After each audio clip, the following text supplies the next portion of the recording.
Bonjour à tous, aujourd'hui je vous propose un classique d'exercice de matrice avec des polynômes ici, pour n supérieur ou égal à 2, donc on va déterminer le reste d'une division euclidienne, d'accord? Et avec ça, on va en déduire la puissance n d'une matrice. Vous allez voir, le lien entre les deux est assez sympa.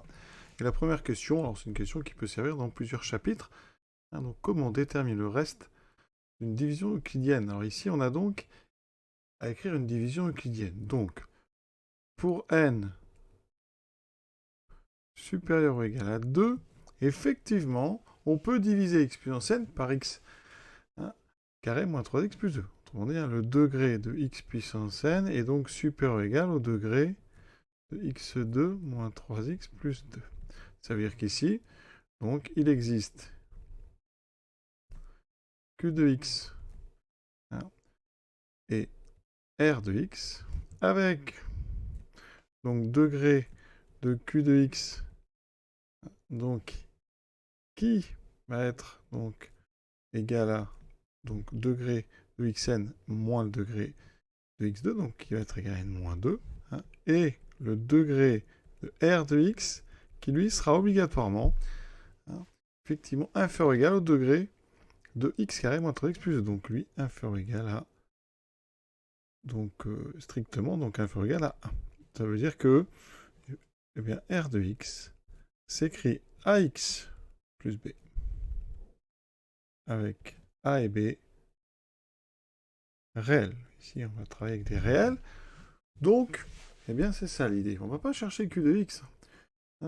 Ici, alors il existe deux polynômes tels que, évidemment, je finis quand même ma phrase, tels que x puissance n s'écrit q de x multiplié par x carré moins 3x plus 2 plus mon reste.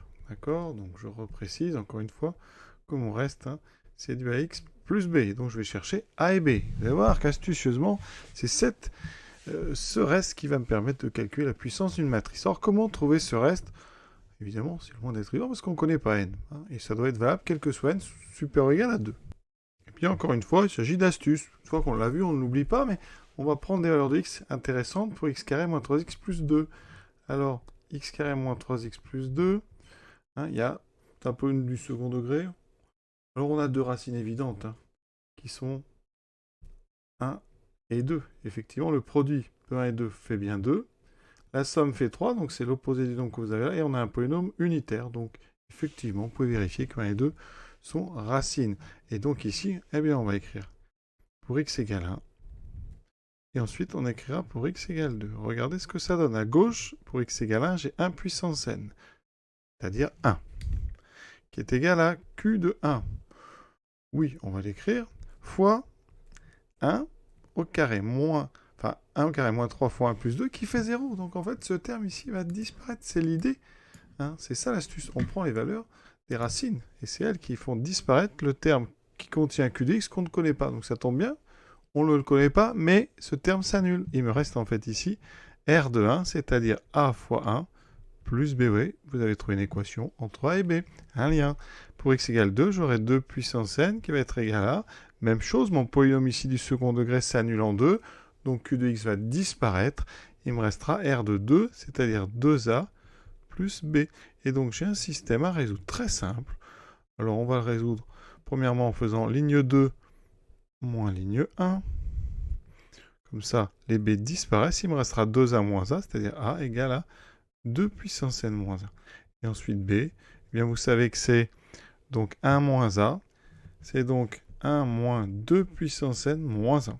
Conclusion, eh bien, ça veut dire que mon reste, c'est donc 2 puissance n moins 1x. Et ici, j'enlève les parenthèses. Je trouverai donc 2 moins 2 puissance n plus 2 moins 2 puissance n. Et on a déjà terminé la question 1. Donc je vais noter le résultat.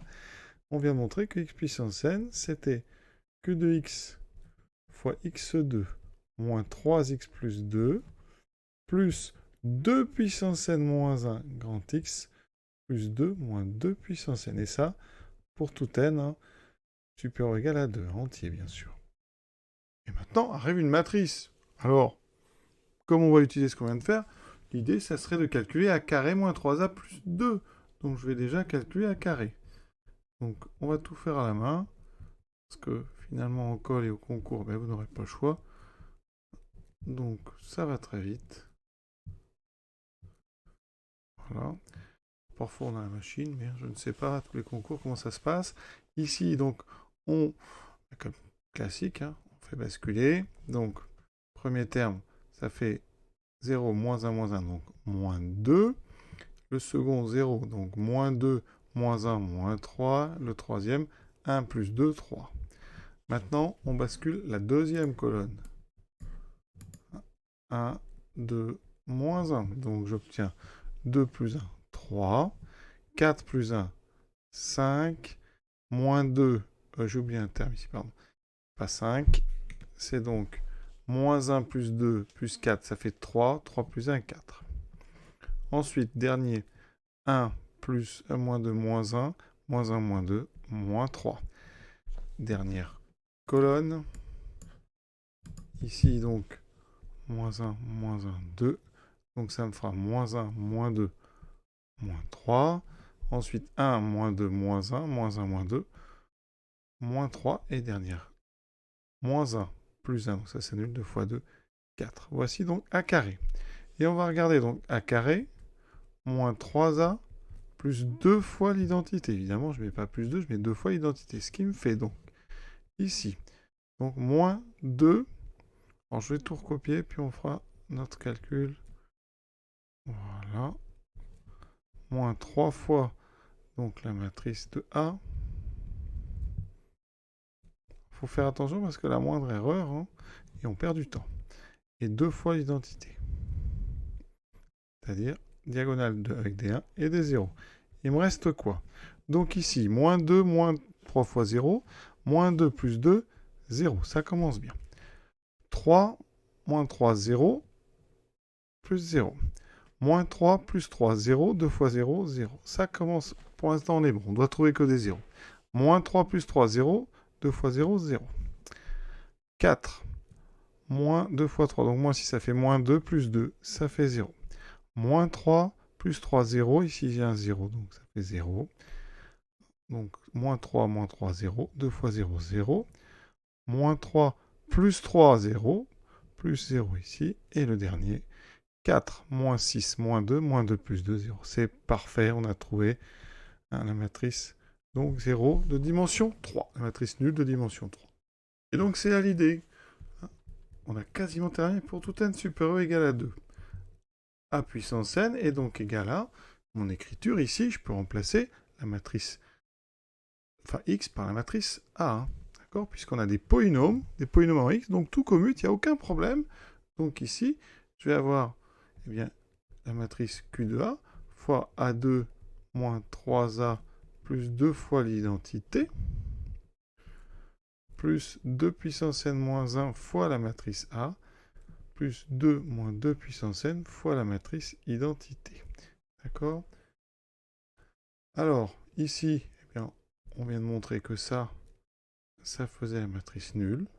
Donc, ça veut dire que A puissance n est égal à 2 puissance n moins 1 fois la matrice A, plus 2 moins 2 puissance n fois la matrice I3. On va donc maintenant eh bien, regarder les coefficients de cette matrice. Donc je réécris A